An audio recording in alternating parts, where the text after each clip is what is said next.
Well,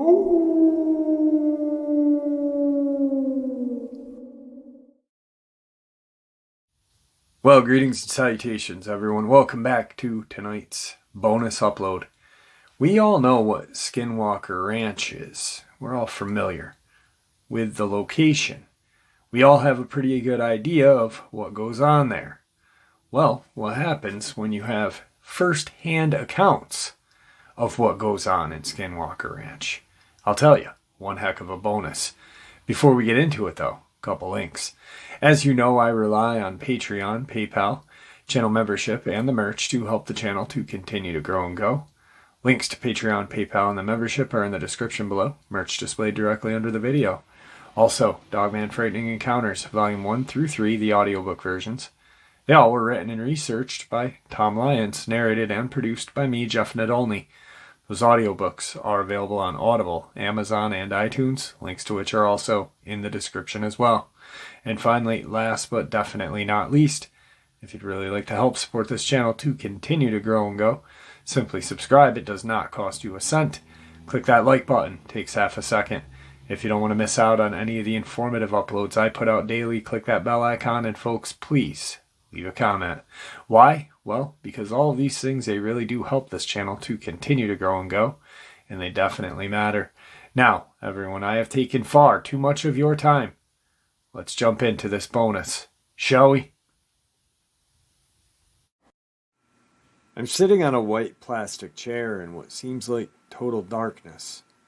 Strapped to my chest and shoulders is an array of electronic gear, microphones, a video camera, a box that detects magnetic changes, and a Geiger counter. Somewhere in the mix is a flashlight, the only device whose function I understand, and thus the only device I cannot find. In front of me, I can almost make out the sinister shapes of some truly spooky trees, while violent bugs are buzzing in and out of my eyes and ears. And it occurs to me that there must be a tavern open somewhere nearby, even in this remote corner of Utah. 100 or more yards away, beyond a barbed wire fence and a little creek, are my fellow paranormal rangers, equipped with their own video cameras, night vision goggles, and assorted scientific gear. They're supposed to be watching me to see if anything happens. On this night I am the bait. Bait for what, I wonder? The unspoken hope is my own inherent weirdness might give me some sort of connection to the undeniably odd energy, or entity that seems to have concentrated itself on this remote, rural community, and, in particular, on this small ranch where I now sit, waiting for something to announce its presence. Some very strange things have happened at this precise spot where I am sitting. It is here that a visitor was accosted by a roaring but nearly invisible creature, something akin to the Predator of the movie fame. It is here that a PhD physicist reported that his mind was invaded, literally taken over by some sort of hostile intelligence that warned him that he was not welcome. It is here that the entire team of researchers watched in awe as a bright door or portal opened up in the darkness, and a large humanoid creature crawled out before quickly vanishing.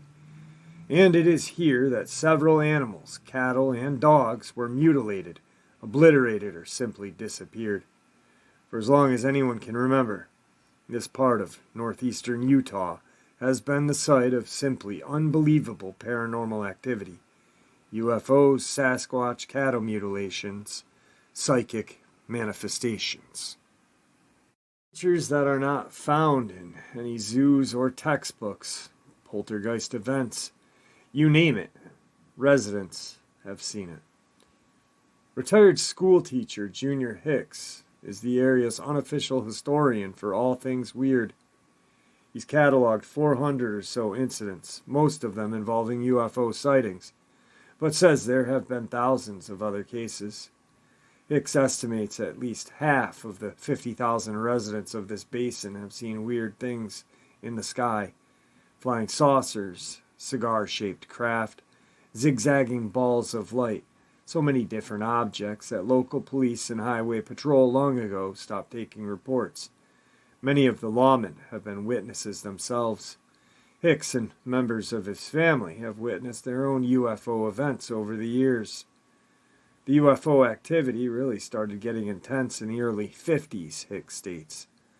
There were cases where a whole school and all the teachers saw these things hovering over the town in broad daylight. In the 60s and 70s, we probably had more UFO sightings than any place in the world.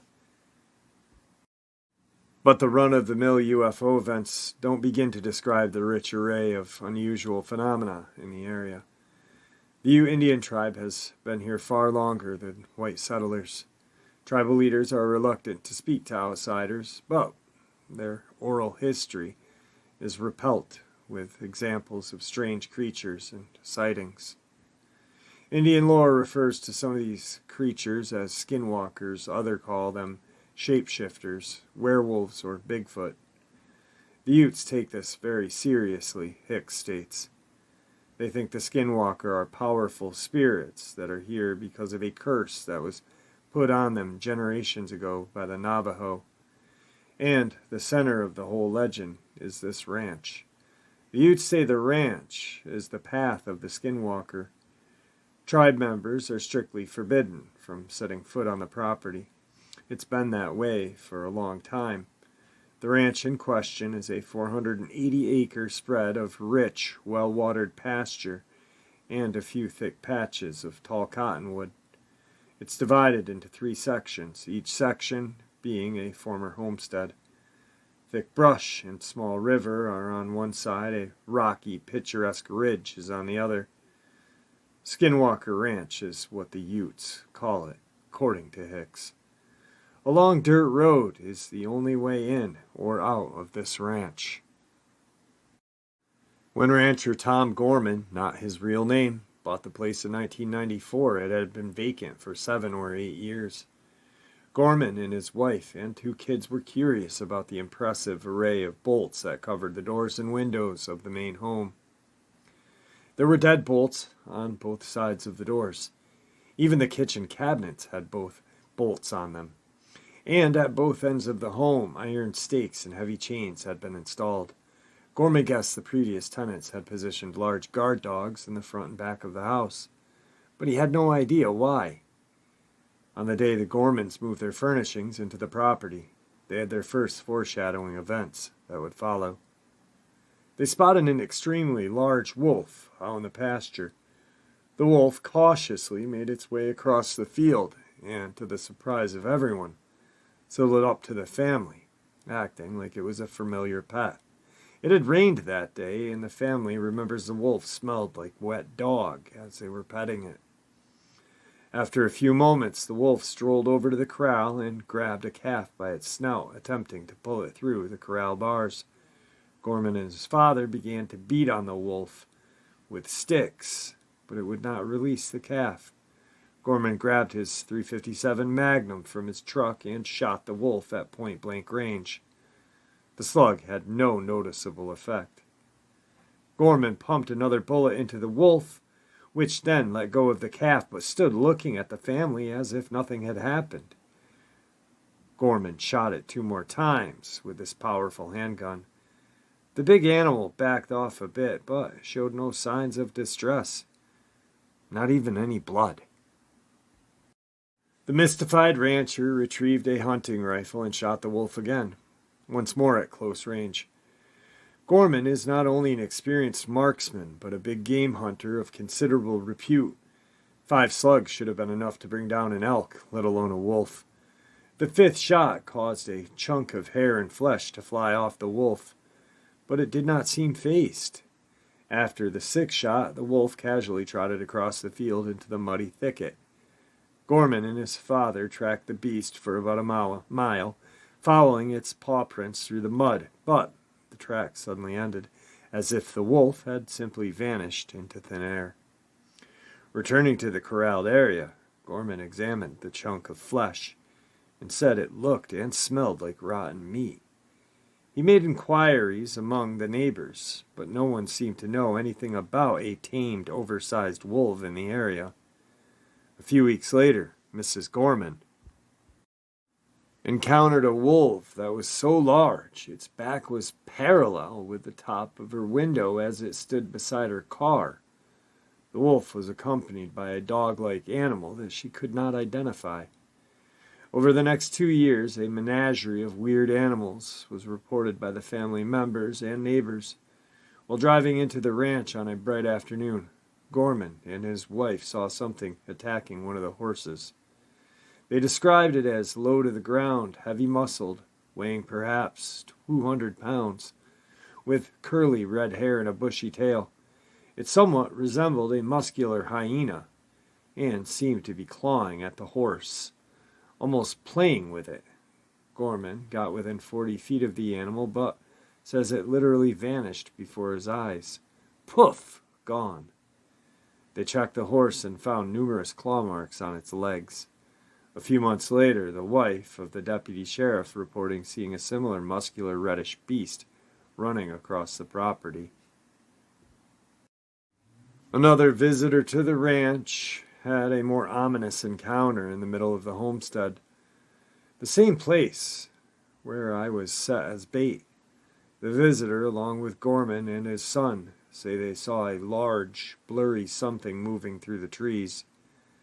The visitor had been meditating when this thing showed up. It swiftly moved from the trees across the pasture, covering 100 yards in seconds. And when it reached the man, it let out a ferocious roar, something akin to a large bear, a roar loud enough to be heard hundreds of yards away. But this was no bear. It was, according to the Gormans, nearly invisible, resembling the camouflaged being in the movie The Predator. The visitor was so scared he grabbed onto Gorman and would not let go.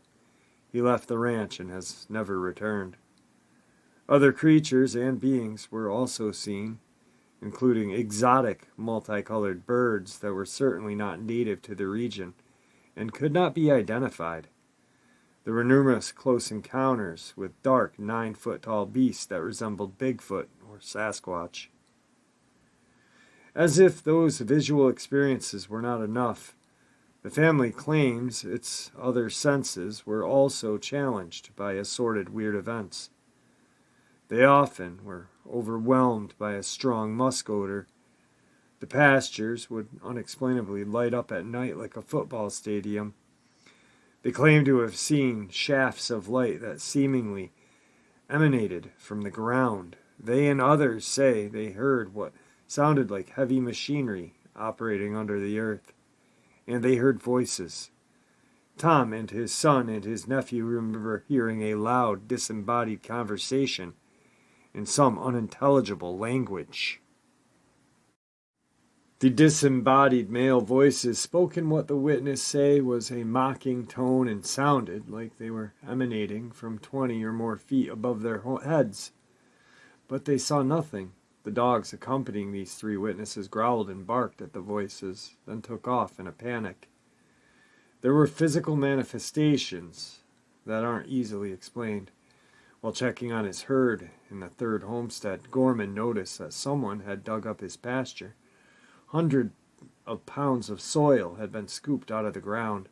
The edges of the hole resembled perfect, cylindrical circles, as if someone had dropped a gigantic cookie cutter on the pasture. Several smaller scoop marks were also found. The Gormans also reported phenomena similar to crop circles. One formation found in their pasture consisted of 3 circles of flattened grass. Each circle was approximately 8 feet in diameter, and they were arranged in a triangle pattern, with each circle about 30 feet from the others. Now keep in mind, there is only one road leading into the ranch. Anyone coming or going would almost certainly have been noticed by the Gormans or by the neighbors. In the spring of '95, the Gormans started seeing strange things in the sky. While checking on their cattle, Gorman and his nephew spotted what they thought was a recreational vehicle parked on the property. They approached it, figuring the driver might have had mechanical problems. As they got closer, the RV moved silently away from them. They moved closer, it moved further away. They climbed a fence to get a better look at it, and that's when they knew this was no Winnebago. The craft rose above the treetops and slowly flew away, making no sound as it departed. It certainly was no helicopter. The witness had a clear view and says the object was shaped like a refrigerator, with a single light on its front and a red light on the back. Before long, everyone in the family was seeing weird aerial objects. Mrs. Gorman says something that resembled a stealth fighter, but ringed with blinking disco lights, silently hovered above 20 feet over her vehicle, zipping off. Each member had repeated sightings of a cloud that usually hovered just outside of the property. The cloud was characterized as having blinking Christmas tree lights, or silent mini explosions inside. Among the other aerial craft seen by the Gormans, their neighbors and other witnesses were classic flying saucer objects. Flying sombreros, shafts of light similar to fluorescent light tubes, and a cigar-shaped craft several football fields long. By far the most common objects they witnessed were floating spheres of different sizes and colors. In 95 and 96, the Gormans and others reported 12 separate incidents of seeing large orange circles flying above the trees at the center of their homestead. Tom Gorman claims that holes occasionally opened up in the orange spheres, and other smaller spheres would fly out. A neighboring rancher told this report of his own encounters with what he called flying orange basketball.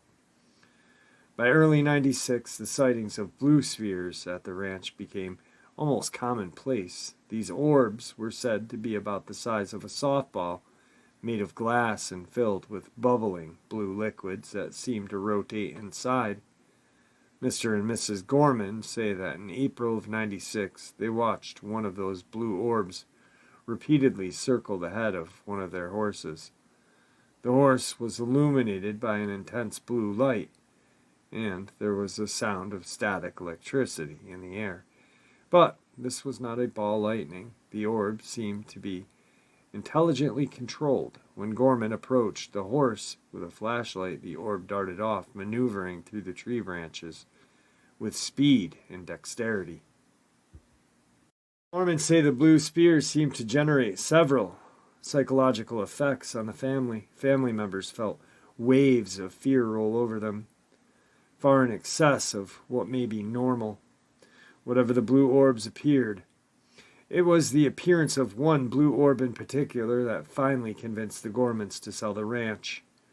One evening in May of 96, Gorman was outside with 3 of his dogs when he noticed a blue orb darting around in the field near the home.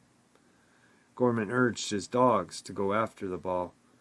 The dogs chased and snapped at the orb, but it dodged and maneuvered enough to just stay out of reach of their snapping jaws. The ball led the dogs out across the pasture and into the thick brush that borders the field. Gorman says he heard the dogs make 3 terrible yelps. Then they were silent. He called for them, but they did not respond. The next morning, Gorman went to look for his dogs. What he found were 3 round spots of dried and brittle vegetation. In the middle of each circle was a black, greasy lump. Gorman surmised that his dogs had been incinerated by something. One thing for sure, the dogs were never seen again. The disappearance of their dogs prompted the Gormans to think about getting out. Tom Gorman wasn't some country bumpkin farmer trying to get by. He had a college degrees and advanced training in animal husbandry, was considered an expert in artificial insemination, and had plans for raising hybrid high-end stock at Picturesque Ranch. His herd, which ranged from 60 to 80 head, consisted of expensive, top-of-the-line heifers and 4 2,000-pound show-class bulls. From the day he moved his herd onto the ranch, though his hopes and his animals seemed to be under assault, the balls of light that were seen so often on the property seemed to take special interest in the cattle, and were often seen buzzing around their heads. Sometimes the cattle would react violently, the herd splitting suddenly as if some invisible force was plowing through their middle. It soon got worse. Though the Gormans kept a close watch on their stock, something began exacting a terrible toll. One cow was found dead in the field. A strange, crisp hole had been cut into the eye. There were no tracks or blood, and Gorman wondered what could have done such a thing. He noticed a strong musk odor around the carcass, a smell he would come to know all too well. Cattle mutilations had been reported throughout North America for several decades. In typical cases, the ears, eyes, udders, and sex organs have been removed with surgical precision. Gorman's animals were subjected to all of the above. As an experienced hunter and rancher, Gorman was more than familiar with the capabilities of natural predators. This was not being done by coyotes or mountain lions. The butchery was simply too clean, and no blood was ever left at the scene of the attacks. His other animals also suffered. His favorite horse had its legs slashed, as if a sharp instrument or claw. The musk odor was still in the air when he discovered the damaged horse. His dogs seemed to develop paranoia. They stayed inside their doghouse for days at a time, too fearful to emerge even for food. 6 of the family's cats vanished in one night. Soon, cattle started disappearing altogether. One of the animals vanished from a snow-covered field. Gorman saw hoof prints lead into the field, but the track simply stopped as if the animal had been plucked from the sky. A 1,200-pound cow leaves tracks in the snow, Gorman said to himself. So what happened to this one? In all, 14 of Gorman's prized animals were either sliced up or vanished. In one instance, a cow was found mutilated just 5 minutes after Gorman's son had checked on it. Something cut a hole 6 inches wide, 18 inches deep, in the animal's rectum. A cord-out section extended into the cow's body cavity, yet there was no blood on the cow or on the snow-covered ground. The loss of 14 expensive animals from an 80-head herd is extreme by any standards. There were other losses as well, but from explainable causes. It meant that Gorman was close to financial collapse. One April afternoon, Gorman and his wife took a quick drive to town for supplies. As they passed the corral that contained their 4 bulls, they commented to each other that it'd be really in trouble if something were to happen to one of those bulls. When they returned to the ranch less than an hour later, all 4 bulls were gone. The Gormans began a frantic search for the missing behemoths, but couldn't find a trace. As a last resort, Gorman decided to peek in a metal trailer that was situated inside the corral. He thought highly unlikely that the bulls would be inside.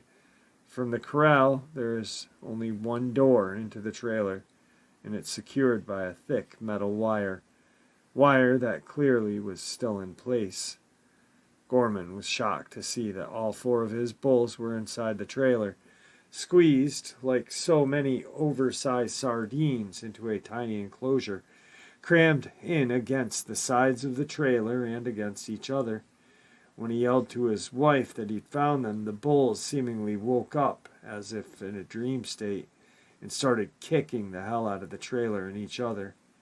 There is simply no way that anyone could coax these 4 bulls into a trailer, says Combe Kelleher, a microbiologist who would come to know Gorman well. It would be tough enough to get one of them into the trailer, but all 4 virtually impossible. The only door leading from the corral into the trailer was still secured by fastened wire, and there were cobwebs on the inside of the door, proving that it had not been opened. It's almost as if someone overheard the ranchers worrying about their bull, then decided to mess with them. Kelleher didn't realize it back in '96, but the Gorman Ranch was soon to become his home away from home. Kelleher is the deputy administrator of NIDS, the National Institute for Discovery Science, a Las Vegas-based research organization founded by a local businessman, Robert Bigelow. Bigelow's long-standing interest in the paranormal, topics including UFO, animal mutilations, and human consciousness, prompted him to assemble an impressive team of engineers, psychologists, physicists, and other doctorate-level professionals for the purpose of investigating subjects that are largely shunned by mainstream science. By the mid-'96, the Gormans were ready to cash in their chips. Those who knew Tom Gorman says he blamed himself for the weird string of events that had ruined his ranching operation. He didn't want to give up, but felt cursed, and was ready to bail for the sake of his family. In an uncharacteristic moment, he told the parts of this story to a news reporter. A respected journalist from Salt Lake City heard about it, came to the ranch and talked to the family. Pictures were taken, and wire service picked up the story. That's how Bob Bigelow learned about the Skinwalker Ranch. Bigelow and his team flew to Utah and introduced themselves to the Gormans. NID staffers checked out the story, interviewed the neighbors, and evaluated Gorman's seemingly incredible tales. Bigelow offered to buy the ranch outright with the idea of transforming it into an interactive paranormal laboratory, an ongoing experiment that might shed some light on questions that have been viewed with a scientific skepticism. Amazingly, he talked the Gormans into staying at the ranch as caretakers. By this point, the family is a wreck. The UFOs, balls of light, cattle mutilations, animal disappearances, Bigfoot sightings, and Skinwalker legends are bad enough, but there had also been an ongoing series of more personal events. Things had occurred within their home that had made a normal life impossible. They saw apparitions in the house, blinding lights, dark creatures peering into the windows. Furnishing, tools, and everyday items moved around, disappeared, or turned up in unusual places. No one could sleep. When they did manage to grab a few hours, they were plagued by violent nightmares, often describing later different family members had experienced identical dreams. The two kids, honor roll students, before arriving at the ranch, saw their grades plummet. Mrs. Gorman lost her job at the local bank because of repeated absences and disturbing water cooler tales. Hoping for safety in numbers, the Gormans slept each night on the floor of their front room. The folks at NIDS offered moral, emotional, and financial support to the Gormans. What's more, they had a plan. The ranch presented what appeared to be a once-in-a-lifetime opportunity to legitimately study a full menu of paranormal activities. They endeavored to seal off the ranch, pack it with high-tech modern equipment, staff it around the clock with trained observers to see what happens. Some residents sarcastically wondered what the hucksters from Las Vegas really had in mind. A scam of some sorts was one oft-mentioned possibility. UFO buffs whined that Bob Bigelow was a shadowy guy who may or may not have CIA connections, and that he was out to somehow corner the market on ET. They demanded that whatever happened at the ranch should be made immediately available for their evaluation. Paranormal debunkers predicted the NIDS team would come up empty-handed because unexplained events inevitably wither under careful scrutiny. As it turns out, all three of these groups were wrong. NIDS did seal off the ranch from the outside observers, but not for any monetary gain. Neither the CIA nor any other government agency had any input or access to these things that had occurred under NIDS' watch, and a phenomenon itself did not wither or evaporate. For the past 6 years, events at the ranch have been under constant scrutiny. Witnesses, including highly accomplished scientists and law and order personnel, have documented a mind-boggling array of unusual activity, but there has been a near total blackout on the release of any information about the site. By agreement with Bigelow, a reporter was granted the first outside access to the ranch and to scientists and ex-lawmen who have been studying it. Interviews were conducted with the ranch, as well as with the community and the memories who had reported unusual events, and several nights were spent out on the ranch itself, watching for odd lights and other manifestations. No one who has studied this can say with any certain what's going on. The NIDS researchers are not making any claims about ETs, ghosts, skinwalkers. They are merely collecting data and trying to make some sort of sense out of it. That is a small comfort to me as I sit in darkness on my plastic little chair waiting for something to happen.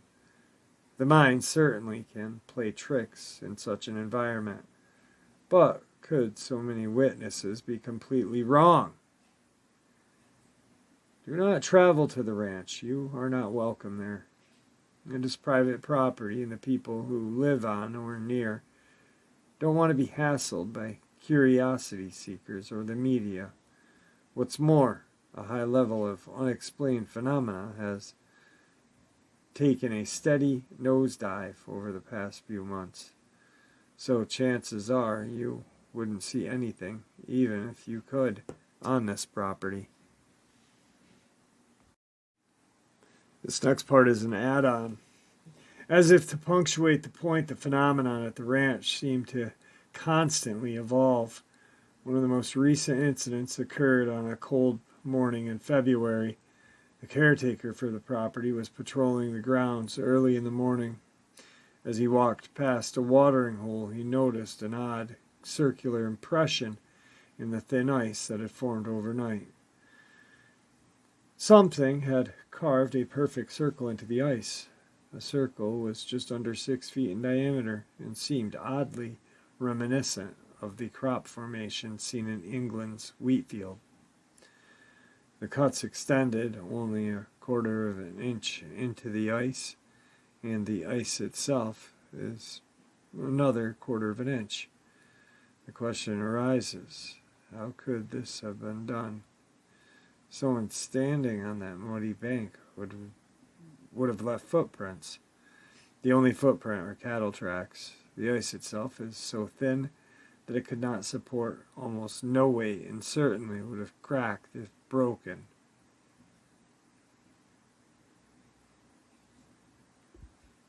Of all the strange incidents at the ranch, this one takes the prize.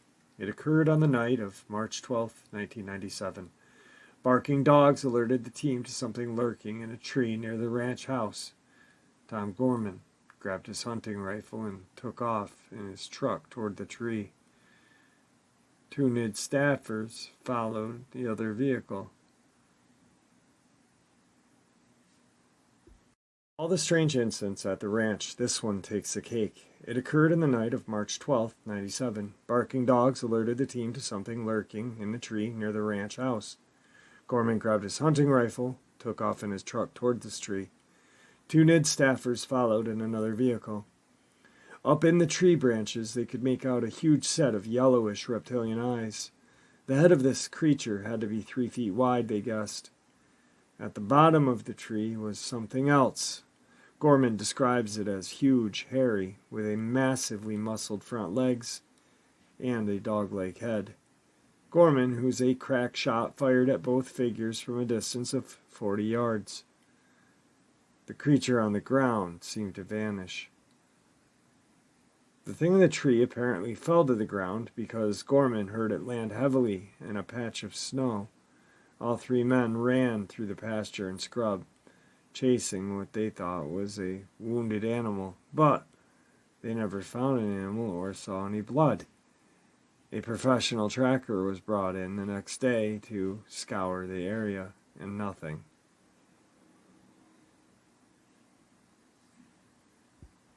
There was a physical clue left behind. At the bottom of the tree, they found and photographed a weird footprint, or rather a claw print. The print left in the snow was something large. It had 3 digits with what they guessed sharp claws at the end. Later analysis and comparison of the print led them to find chilling similarity. The print from the ranch closely resembled that of a velociraptor, an extinct dinosaur made famous from the Jurassic Park movies. For the record, no one at NIDS is saying they shot a velociraptor. They don't know what it was. Wow, what a bonus upload. First-hand accounts out of Skinwalker Ranch. Anyway, we all know or had ideas of what went on in Skinwalker Ranch. The place is unlike any other place on Earth. Yeah, there is some other places that claim to be as big of a paranormal hotspot, and God, I hate that word hotspot. I just do. But with the ranch, you have to use it. I mean, it's a extreme paranormal location. You have UFO activity, cryptid activity, whether it be Dogman, Bigfoot, crawler, dinosaur. Even though it's a dinosaur, dinosaurs aren't supposed to live in this day and age. So therefore, it's an unknown entity, makes it a cryptid. Then you have paranormal ghosts, shadow men, portals. Wow. Conjuring House was one scary place, but Skinwalker Ranch would be on a whole new level. Alright guys, with that, thank you for supporting this channel. Your support truly is what makes this channel so special. You guys in the comment section, you have your own, it's truly amazing. It's unlike any other comment section I've ever seen. You guys are so supportive of each other, kind, it's amazing. Please, everyone, stay safe, happy, healthy, and ever vigilant. Keeping an eye on our children, our pets, our family, and friends. These creatures are real. They're out there. They're dangerous. Share a little bit of information with those you love and care about, and it may just save their life someday. God bless you all.